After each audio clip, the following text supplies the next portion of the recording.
Hello friends, आप सभी का स्वागत है आपके अपने यूट्यूब चैनल शॉर्ट्स एकेडमी में। तो फ्रेंड्स, आज हम यहाँ पे भारतीय संसद प्रणाली से पूछे जाने वाले टॉप 50 क्वेश्चन पढ़ेंगे। तो आप लोग वीडियो में लास्ट तक बने रहिएगा और आपको बहुत सारे क्वेश्चन ऐसे मिलेंगे जो कहीं ना कहीं पूछे गए हैं। तो आप लोग वीडियो को देखिएगा ज़रूर अंत तक। फ्रेंड्स, चलिए स्टार्ट करते हैं। और आज का पहला क्वेश्चन है, संसदीय प्रणाली को किस देश के संविधान से लिया गया है? तो फ्रेंड्स, जो भारतीय संसदीय प्रणाली है इसे ब्रिटेन के संविधान से लिया गया है। और हमारे संसदीय प्रणाली में हमारे देश के दो सदन की व्यवस्था है, जिसमें से एक राज्यसभा है, दूसरा लोकसभा है। ठीक है, तो अगला क्वेश्चन है, भारतीय संसद में कौन कौन शामिल होता है? तो फ्रेंड्स, जो भारतीय संसद है इसमें शामिल होता है लोकसभा, राज्यसभा तथा राष्ट्रपति।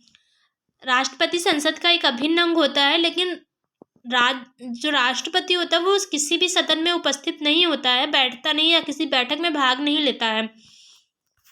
अगला क्वेश्चन है, भारतीय संविधान के किस अनुच्छेद में संसद का उल्लेख है?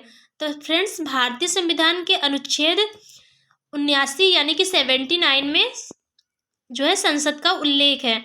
ठीक है, तो इसका जो राइट आंसर है आर्टिकल 79 हो जाएगा। नेक्स्ट क्वेश्चन है, भारतीय संविधान के किस अनुच्छेद में लोकसभा का वर्णन है? फ्रेंड्स, भारतीय संविधान का जो अनुच्छेद 81 है यानी कि 81 है, उसमें लोकसभा का वर्णन है। ठीक है, नेक्स्ट क्वेश्चन है, भारतीय संविधान के किस अनुच्छेद में राज्यसभा का वर्णन है? तो फ्रेंड्स, भारतीय संविधान के अनुच्छेद 80 में राज्यसभा का वर्णन है। तो यहाँ पे आपको एक सिंपल सी ट्रिक याद रखनी है, सरला। ठीक है, सरला बोलते हैं, ट्रिक है सरला। सरला या सरल नाम आप याद रख सकते हैं।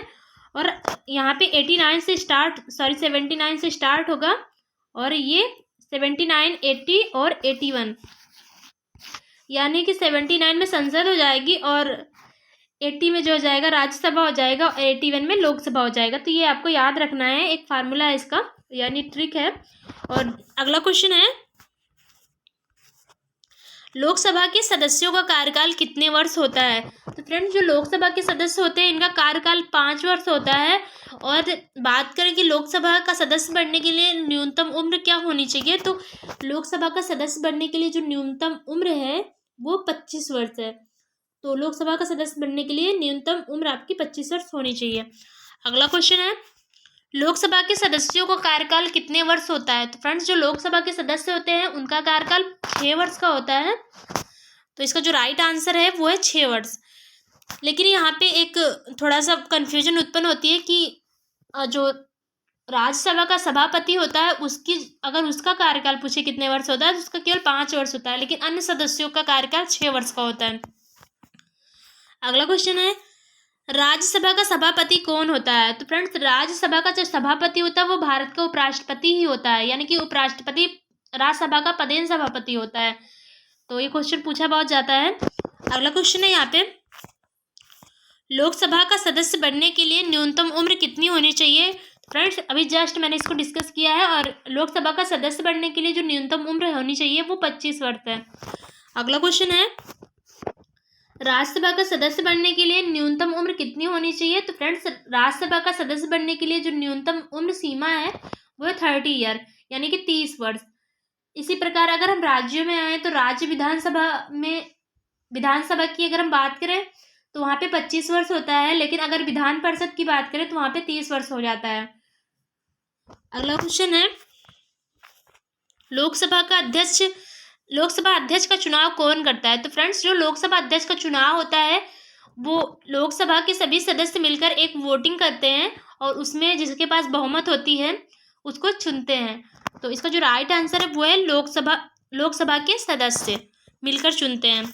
नेक्स्ट क्वेश्चन है, लोकसभा का अध्यक्ष अपना त्यागपत्र किसको देता है? तो फ्रेंड्स, जो लोकसभा का अध्यक्ष होता है वो अपना त्यागपत्र उपाध्यक्ष को होता है और उपाध्यक्ष अपना त्यागपत्र लोकसभा अध्यक्ष को देता है। और मान लीजिए किसी कारणवश लोकसभा अध्यक्ष अनुपस्थित है तो उस कंडीशन में लोकसभा उपाध्यक्ष लोकसभा अध्यक्ष का कार्य करता है। अगला क्वेश्चन है, लोकसभा के पहले अध्यक्ष कौन थे? तो फ्रेंड्स, लोकसभा के पहले अध्यक्ष थे JB मावलंकर।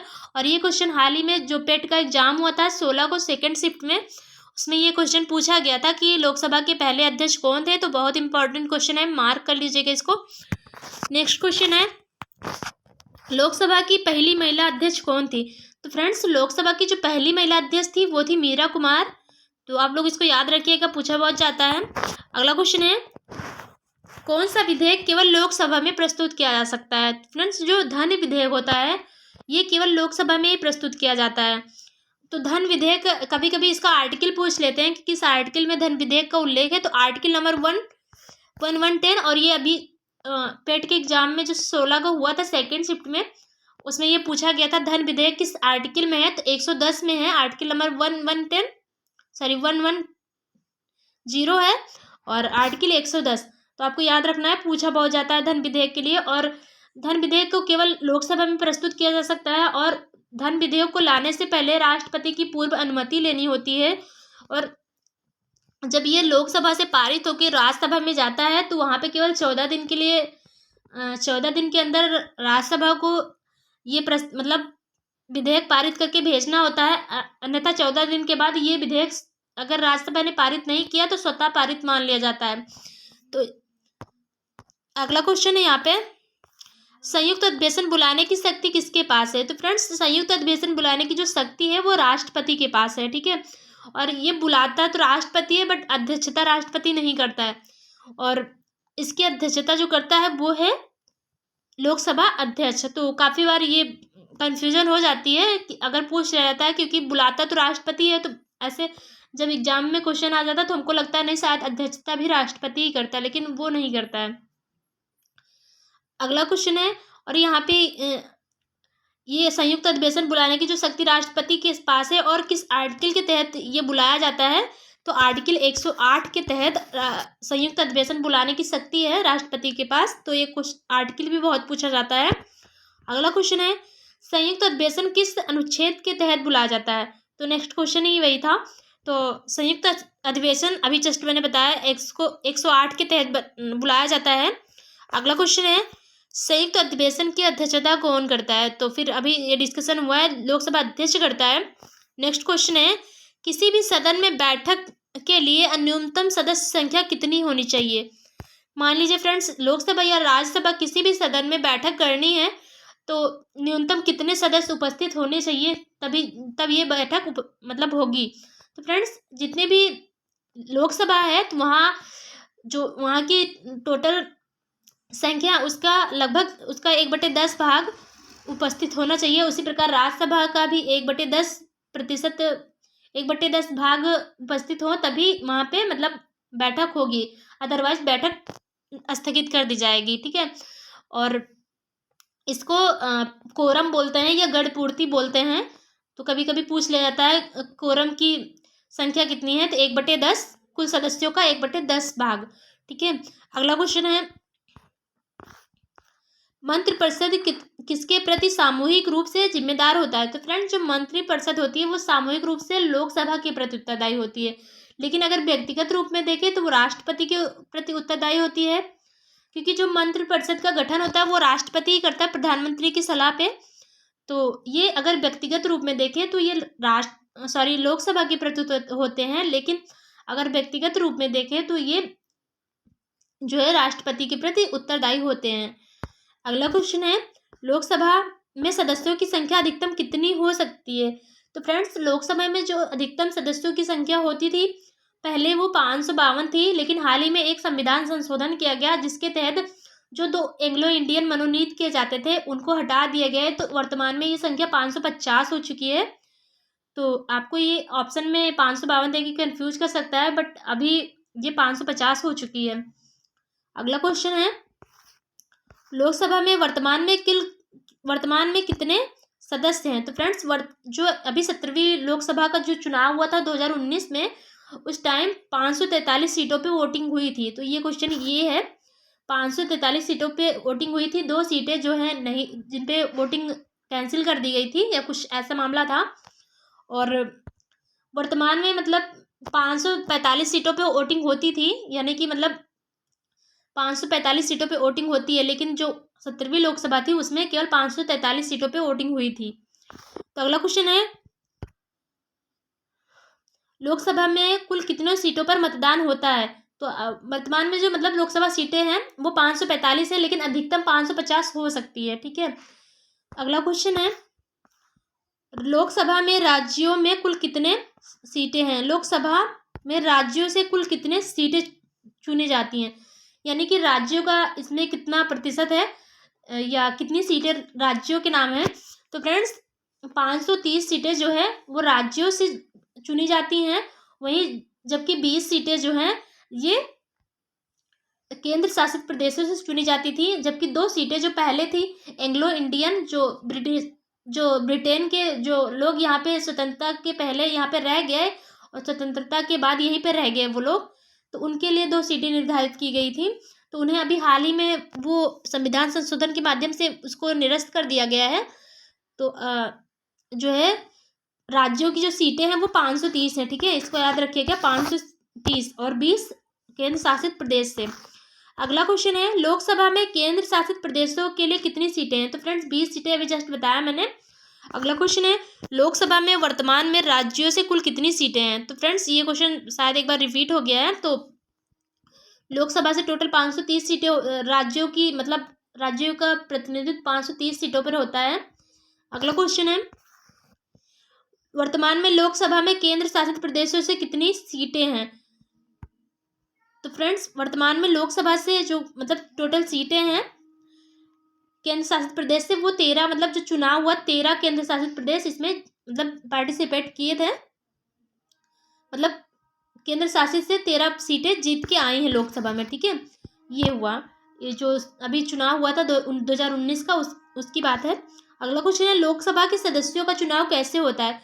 तो फ्रेंड्स जो लोकसभा के सदस्यों का चुनाव होता है वो जनता द्वारा होता है प्रत्यक्ष रूप से, और जनता इसमें प्रत्यक्ष रूप से वोटिंग करती है। लेकिन अगर वहीं राज्यसभा की बात करें या विधान परिषद की बात की जाए तो वहाँ पे अप्रत्यक्ष मतदान होता है, यानी कि जनता इसमें डायरेक्टली भाग नहीं लेती है। लेकिन लोकसभा और विधानसभा इन दोनों के चुनाव में जनता डायरेक्टली पार्टिसिपेट करती है। ठीक है, अगला क्वेश्चन है, लोकसभा के सदस्यों का चुनाव कैसे होता है? तो फ्रेंड्स लोकसभा के सदस्यों का जो चुनाव होता है वो राज्य विधानसभा के सदस्यों के द्वारा अप्रत्यक्ष निर्वाचन से होता है। ठीक है, जैसे राष्ट्रपति का जो निर्वाचन होता है वो भी अप्रत्यक्ष रूप से होता है, इसी प्रकार जो राज्यसभा के सदस्यों का निर्वाचन होता है ये भी अप्रत्यक्ष रूप से होता है।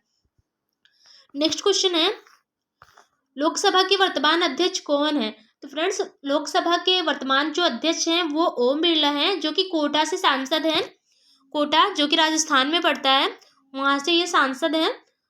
अगला क्वेश्चन है, राष्ट्रपति राज्यसभा में कितने सदस्यों को नामांकित करता है? तो फ्रेंड्स राष्ट्रपति जो है राज्यसभा में 12 सदस्यों को मनोनीत करता है। बाकी जो सदस्य होते हैं उनका चुनाव होता है अप्रत्यक्ष रूप से।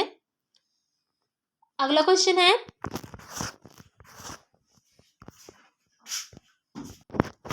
तो फ्रेंड्स यहाँ पे अगला क्वेश्चन है, क्या राज्यसभा का सभापति उस सदन का सदस्य होता है? तो इसका जो राइट आंसर है वो है नहीं, यानी कि जो राज्यसभा का सभापति होता है यानी कि उपराष्ट्रपति, वो इस सदन का सदस्य नहीं होता है।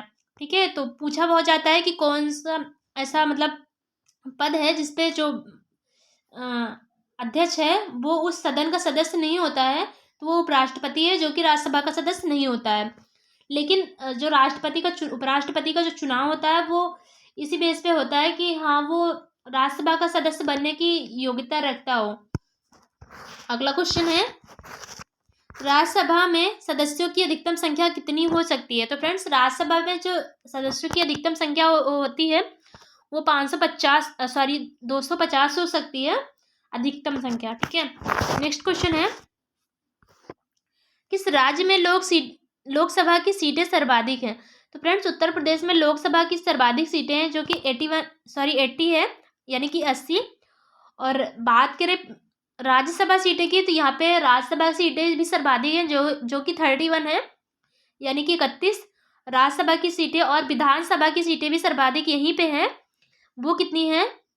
तो विधानसभा की जो टोटल सीट यूपी में है वो 403 है, और विधान परिषद की भी सर्वाधिक सीटें यूपी में ही हैं जो कि 100 हैं। तो मैं एक बार इसको लिख दे रही हूँ स्क्रीन पे, आप लोग इसको नोट कर सकते हैं। तो ये तो लोकसभा की हो गई, और राज्यसभा की हो जाएगी 31 और विधानसभा की हो जाएगी 403। वहीं अगर विधान परिषद की बात करी जाए तो हो जाएगी 100। ठीक है, ये पूछा बहुत जाता है, चारों में ही यूपी टॉप पे है। अगला क्वेश्चन है, किस राज्य में राज्यसभा की सीटें सर्वाधिक है? तो सेम क्वेश्चन, यूपी में 31 हो जाएगा। अगला क्वेश्चन है, संविधान के किस अनुच्छेद के तहत संसद सदस्यों को विशेष अधिकार प्राप्त है? तो फ्रेंड्स, भारतीय संविधान के अनुच्छेद 105 के तहत जो संसद सदस्य होते हैं उनको कुछ विशेषाधिकार दिए गए हैं। तो ये आर्टिकल पूछा जाता है कभी कभी एग्जाम्स में, तो आर्टिकल आपको याद रखना है, 105 के तहत है। अगला क्वेश्चन है, राज्यसभा के पहले सभापति कौन थे? तो फ्रेंड्स, जो राज्यसभा के पहले सभापति थे वो डॉक्टर सर्वपल्ली राधाकृष्णन थे, क्योंकि जो भारत के पहले उपराष्ट्रपति थे वो यही थे, डॉक्टर सर्वपल्ली राधाकृष्णन जी ही थे। तो बेसिकली यही होता है कि जो राज्यसभा का उपराष्ट्रपति होता है वही राज्यसभा का सभापति होता है, तो यही पहले जो है सभापति थे। अगला क्वेश्चन है, राज्यसभा के सभापति का कार्यकाल कितने वर्ष होता है? तो फ्रेंड, जो राज्यसभा का सभापति होता है इसका कार्यकाल 5 वर्ष होता है, क्योंकि जो उपराष्ट्रपति चुना जाता है वो केवल 5 वर्षों के लिए चुना जाता है। इसी वजह से जो सभापति का कार्यकाल होता है वो 5 वर्ष का होता है, बाकी सदस्यों का जो कार्यकाल होता है वो 6 वर्ष का होता है।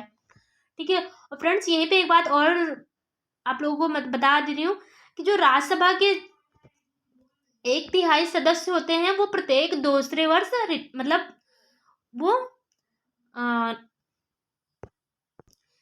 प्रत्येक दूसरे वर्ष रिटायर होते हैं, यानी कि 1/3 सदस्य टोटल जितने सदस्य रहेंगे सदन में उसके 1/3 सदस्य प्रत्येक दूसरे वर्ष रिटायर होते हैं। तो अगला क्वेश्चन है,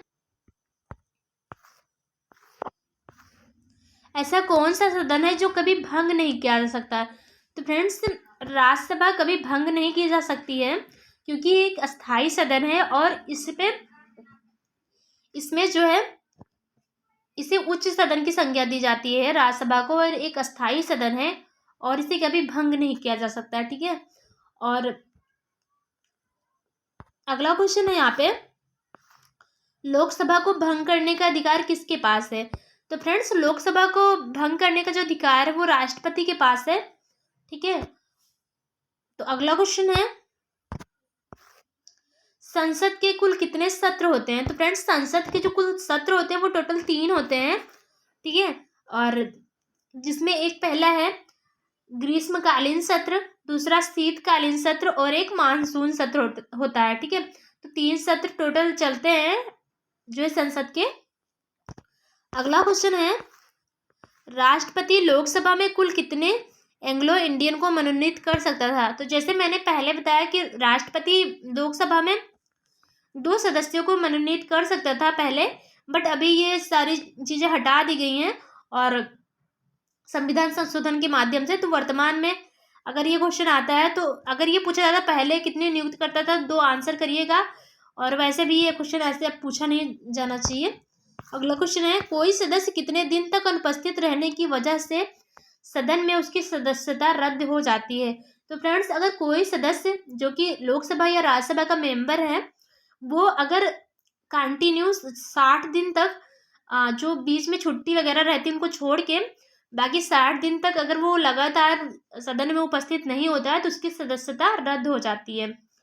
अगला क्वेश्चन है, संसद सदस्यों के वेतन और भत्ते कौन तय करता है? तो फ्रेंड्स, संसद सदस्य जो होते हैं उनके जो वेतन भत्ते तय करती है वो संसद ही करती है, बिल के माध्यम से या विधेयक लाके। तो अगला क्वेश्चन है, कोई विधेयक धन विधेयक है या नहीं, इसका निर्णय कौन करता है? तो फ्रेंड्स, कोई विधेयक धन विधेयक है या नहीं है इसका जो निर्णय करता है वो लोकसभा अध्यक्ष करता है। ठीक है, और फ्रेंड्स, धन विधेयक राष्ट्रपति की पूर्व अनुमति से ही लोकसभा में प्रस्तुत किया जाता है, और धन विधेयक को प्रस्तुत करने के बाद यानी कि पारित हो जाता है दोनों सदन से, उसके बाद इसे राष्ट्रपति के पास नहीं भेजा जाता, क्योंकि उस राष्ट्रपति की पूर्व अनुमति से वो विधेयक लाया जाता है। अगला क्वेश्चन है, राज्यसभा का सभापति अपना त्यागपत्र किसको देता है? तो फ्रेंड्स, जो राज्यसभा का सभापति होता है वो राष्ट्रपति को अपना त्यागपत्र देता है। तो कभी कभी ऐसा कंफ्यूजन हो जाता है कि राज्यसभा का सभापति है तो उपसभापति को देना चाहिए, लेकिन ये सही नहीं है, ये गलत है, क्योंकि जो राज्यसभा का सभापति होता है वो उपराष्ट्रपति ही होता है, और उपराष्ट्रपति अपना त्यागपत्र राष्ट्रपति को देता है, और राष्ट्रपति अपना त्यागपत्र उपराष्ट्रपति को देता है। ठीक है, अगला क्वेश्चन है, सर्वाधिक राज्यसभा सीटें किस राज्य में है? तो सेम क्वेश्चन मैंने अभी पढ़ाया, ये उत्तर प्रदेश में है, 31 सीटें। अगला क्वेश्चन है, वर्तमान में राज्यसभा के सभापति कौन है? तो फ्रेंड्स, वर्तमान में राज्यसभा के जो सभापति वो जगदीप धनखड़ थे, और जो कि अभी हाल ही में नियुक्त हुए हैं 1-2 महीने पहले। इससे पहले वेंकैया नायडू जी थे, तो वर्तमान में जगदीप धनखड़ जी हो चुके हैं, जो कि पश्चिम बंगाल के राज्यपाल थे इससे पहले। अगला क्वेश्चन है, किस सदन को उच्च सदन के नाम से भी जाना जाता है? तो फ्रेंड्स, राज्यसभा को उच्च सदन कहा जाता है, यह एक अस्थायी सदन है जो कि कभी भंग नहीं होता है। ठीक है, और राज्यसभा आर्टिकल 80 में है। अगला क्वेश्चन है, जो कि आज का लास्ट क्वेश्चन है, किस सदन को जनता का सदन कहकर संबोधित किया जाता है? तो फ्रेंड्स, लोकसभा को जनता का सदन, निम्न सदन, प्रिय सदन, ये सारी चीजें कह के संबोधित की जाती है। ठीक है, क्योंकि इसमें जनता का जो पार्टिसिपेशन होता है वो डायरेक्टली होता है, इसलिए इसे जनता का सदन कहा के बुलाया जाता है। ठीक है, तो आज का रहा ये लास्ट क्वेश्चन, और आई होप वीडियो आपको पसंद आई होगी, और आप लोगों को जो कमियां नज़र आती हो या जो कुछ भी है आप लोग कमेंट जरूर करके बता दिया कीजिए। तो आज के ये 50 क्वेश्चन संसद का जो है फिनिश हो चुका है, और मुझे जहाँ तक लगता है इससे बाहर क्वेश्चन नहीं जाने चाहिए। तो अगर आपको वीडियो पसंद आई तो एक लाइक कर दीजिएगा फ्रेंड्स। आप लोग कमेंट करके बताइए वीडियो कैसी लगी आपको। चलिए फिर मिलते हैं ऐसे नए टॉपिक के साथ, तब तक के लिए आप अपना ध्यान रखिए, बाय।